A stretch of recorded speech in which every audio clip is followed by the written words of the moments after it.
नमस्कार, स्वागत है आपका आर्या न्यूज में। मैं हूं आपके साथ सुमन पाल। रूस और यूक्रेन के बीच युद्ध की आशंका को लेकर इंदौर के ही यूक्रेन पढ़ाई करने वाले छात्रों के परिजन चिंतित हैं।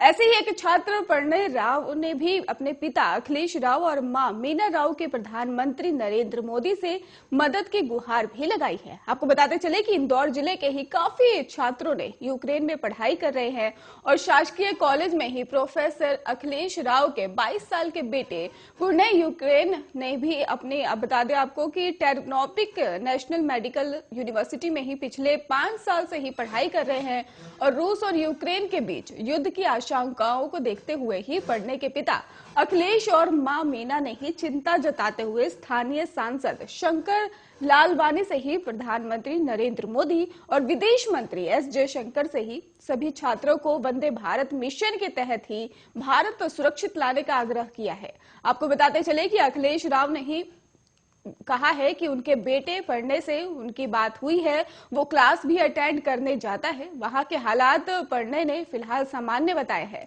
लेकिन हमें टीवी पर आ रही खबरों से बेटे की चिंता हो रही है। हम चाहते हैं कि हमारा बेटा सुरक्षित रहे। वहां की भारतीय एम्बेसी की भी छात्रों के संपर्क में है, लेकिन फिर भी हमें चिंता है कि हमारा बेटा अगर अपनी मर्जी से भारत आ जाएगा तो उसकी पढ़ाई का नुकसान होगा, जबकि सरकार के दखल से आकर सभी स्टूडेंट भारत आए जाएंगे तो उन्हें पढ़ाई में रिलैक्सेशन मिलेगी।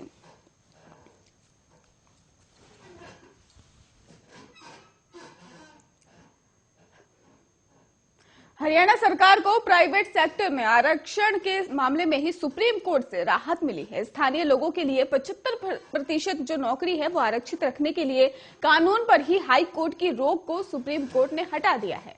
आपको बताते चले कि हाई कोर्ट से ही 4 हफ्ते में ही मामले पर फैसला लेने के लिए कहा और सुप्रीम कोर्ट ने ही हरियाणा सरकार से कहा कि वो फिलहाल आरक्षण लागू न करने वाले उद्योगों पर कोई दंडात्मक कार्रवाई न करे। हरियाणा सरकार ने ही सुप्रीम कोर्ट से कहा था कि हाई कोर्ट ने ही बिना उसे पक्ष रखने का मौका दिए बिना कानून एक तरफा रोक लगा दी थी।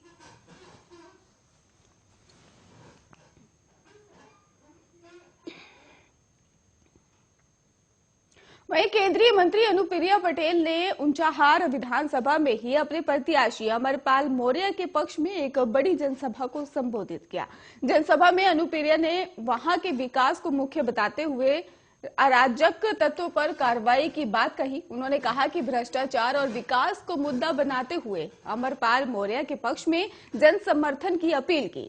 वहीं विपक्ष पर निशाना साधते हुए कहा कि 10 मार्च के बाद से ही पता चलेगा कि कौन भाप बनकर उड़ा और जिस तरह से जनता का समर्थन मिल रहा है और उससे प्रचंड बहुमत के साथ ही उत्तर प्रदेश में ही एनडीए की सरकार बनने जा रही है। आपको बता दें कि अमरपाल मौर्य ऊंचाहार विधानसभा से ही प्रत्याशी के रूप में ताल ठोक रही हैं और वहीं उनके सामने सपा सरकार के पूर्व मंत्री और 2 बार से विधायक मनोज पांडे मैदान में हैं।